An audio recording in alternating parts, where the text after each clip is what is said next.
በዘፈኖቹ ሲፈልግ ልብን በደስታ በተስፋና በሐሴት ያፍነከንካል፣ ሲያሻው ደግሞ አንጀትን በሐዘን እያላወሰ አንሰቅስቆ ያነፋርቃል።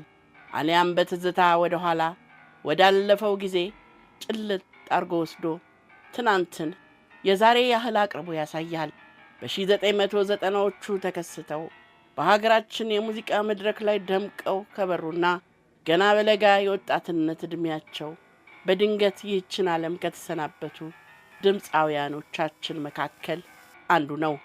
ሞቱ እንኳንስ የቅርብ ቤተሰቦቹንና ጓደኞቹን ቀርቶ ድፍን ሀገርን እጅግ ያስደነገጠና ድንገተኛ ነበር።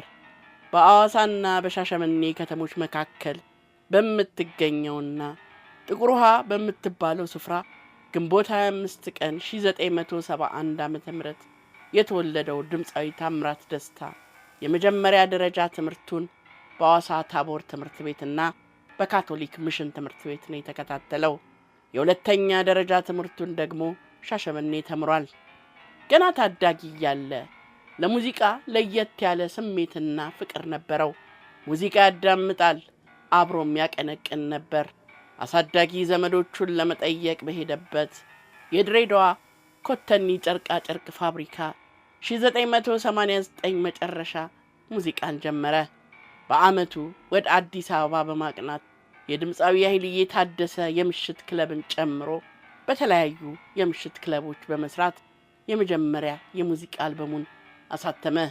በዚህ አልበሙ ያገኘው ተቀባይነት ብዙ ባይሆንም ሐኪሜ ነሽ በተሰኘችው ዜማው ከህዝብ ጋር በስፋት የመተዋወቅ ዕድሉን አገኘ። የመጀመሪያው አልበሙ በህዝብ ዘንድ ባለመደመጡ ተስፋ ያልቆረጠው ታምራት አንለያይም የተሰኘውን ሁለተኛ አልበሙን በ1996 ዓ.ም አሳተመ። አሁን ታምራት አድማጭ አገኘ። ዝናና ተወዳጅነት ከአዲሱ ድምፃዊ ጋር ሆነች። የታላቁ ባለቅኔ ሙሉጌታ ተስፋዬ ወይም አያሙሌ ሥራ የሆነችውና ራሱ ታምራት ዜማዋን የሰራላትን የመጀመሪያ አልበሙ ላይ የአልበሙ መጠሪያ አድርጓት የነበረችውን ሐኪሜ ነሽ የተሰኘችውን ዜማ በድጋሚ በአዲሱ አልበሙ ላይ አካቶ ያወጣት ዘፈን አድማጭ ጆሮ ደርሶ ከፍተኛ ተወዳጅነትን አስገኘለት። በ2000 ዓመተ ምህረት ካንቺ አይበልጥም፣ በ2006 ዓመተ ምህረት ደግሞ ከዛ ሰፈር የተሰኙ አልበሞቹን አደረሰን። በፍቅር መዝገብ ላይ ቀድሞ ቢጽፈንም አንዱኑ ብሎናል ማንም አይለየንም፣ ታዲያ ምን አስፈራን ትእዛዙን ሰው ላይ ሽር፣ ከላይ ከተሰጠን የማይናድ ፍቅር። ይህ ዜማ በዘመኑ የሙዚቃ አድማጭ ከሆኑ ሰዎች ዘንድ ከልባቸውም ከአንደበታቸውም የማትለይ ተወዳጅ ዜማ ነበረች። ድምፃዊ ታምራት ደስታ የዘጠናዎቹ እየተባለ ለሚጠራው ትውልድ ልዩ ስጦታ ነበር። በዘጠናዎቹ መጨረሻ ሃይስኩል የገባ ትውልድ በታሜ ዘፈኖች ይግባባል፣ በስንኞቹ ይጠቃቀሳል። ታሜ የዘጠናዎቹ እያልን ለምንጠራው ትውልድ የጋራ ሰንደቅ ነው፣ የጋራ ትዝታ ነው። ይህ የዘጠናዎቹ ትውልድ የአይን ፍቅር የያዘው በታሜ ዘፈኖች ነው።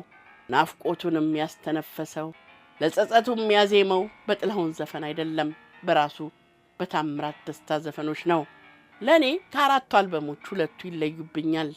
አንለያይምና ካንቺ አይበልጥም በሚል ስም የታተሙት ሁለቱ አልበሞች ውስጥ የተካተቱት ሁሉም ዘፈኖች ከውስጣችን ጋር ተዋህደው ነፍሳችንን ከፍ ዝቅ ሲያደርጓት ኖረዋል። የዘጠናዎቹ ትውልድ ፍቅራቸው ፍቅር የሆነው በታሜ ነው። ጸጸታቸውንና ናፍቆታቸውን ያከሙት በታሜ ዘፈን ነው።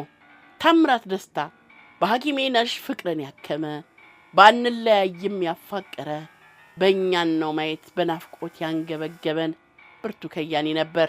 ታሜ የተበዳዮች ድምፅም ነበር። እንደ ይሁዳ ሰው መክሮሽ ይሆናል ሸኙኝ ልሂድ ለምን የለኝም አልሽ እያለ ለተበዳዮች ድምፅ ሆኗል። ዘፈኖቹ ከእግር ጥፍር እስከ ራስ ጸጉር ከፍቅር ምህዋር አይወጡም። ማፍቀር፣ መከዳት፣ ጸጸት፣ ትዝታ፣ መሰበር፣ መጠገን የዘፈኖቹ ማጠንጠኛ ናቸው። የልቤን አንቺ ብቻ አይኗን ልየው፣ እኛን ነው ማየት፣ ሐኪሜ ነሽ አሁን ተረዳሁሽ፣ በእህትነት መቼ ሰለቸኝ፣ የማይረሳው ጌታ ያም ትዝታ ደጁ አይኔን ላይ ነው ባይኔ አንለያይም እያለ ለፍቅር አስለቅሶናል። ደግሞ ተበዳይ ሆነን እንኳን ሩህሩህ የዋህ እንድንሆን አድርጎናል። ልቡ ስስ ናት፣ ሴት ላይ አይጨክንም፣ ተበድሎ ይቅርታ ጠያቂ ነው። የታሜ ገጸ ባህሪ ገጠመው ድንገተኛ ህመም። ከዚህ ዓለም በሞት የተለየው ታሜ 21 ዓመታት በቆየበት ስኬታማ የሙዚቃ ሕይወቱ 4 ያህል አልበሞችንና 9 ነጠላ ዜማዎችን አበርክቷል።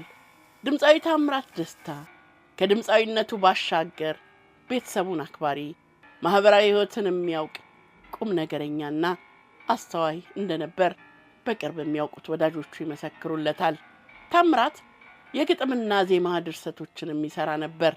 ድርሰቶቹን ለጎሳዬ ተስፋዬ፣ መሰሉ ፋንታሁን፣ ይርዳው ጤናው፣ ታደለ ገመቹ፣ ሄለን በርሄ፣ ገረመው አሰፋ፣ ለወንድሙ ጅራ፣ ለጥበቡ ወርቅዬና ለጌዲዮን ዳንኤል ሰጥቷል። ድምፃዊ ታምራት ደስታና በሀገራችን የሙዚቃ ሰማይ ላይ በርቶ በርከት ያሉ ተወዳጅ ሥራዎችን አበርክቶልን ሚያዝያ 10 2010 በድንገት የተለየን ድምፃዊ ማዲንጎ አፈወርቅ የሚመሳሰሉት ወደ ሕዝብ የትኩረት አደባባይ ብቅ ባሉበት ዘመን ተመሳሳይነት ብቻ አይደለም፣ ይበልጥ የሚያመሳስላቸው አሟሟታቸውና የተደበሰበሰው የሞታቸው መንስኤ ነው። ሁለቱም መኪና ነድተው ሄደው ወደ ሆስፒታል ተራምደው ገብተው ሕይወታቸውን አጥተዋል። ሁለቱም ባረፉ ሰሞን ፖሊስ የእልፈታቸውን ምክንያት ተከታትሎ ለሕዝብ ይፋ ያደርጋል ተብሎ የነበረ ቢሆንም ለሁለቱም ሞት መንስኤ ስለሆነው ጉዳይ ለሕዝብ ሳይገለጽ ተጠያቂም መልስ ሰጪም አካል ሳይኖር በፖሊስ የተያዘ ጉዳይ ነው ተብሎ ተድበስብሶ ቀርቷል።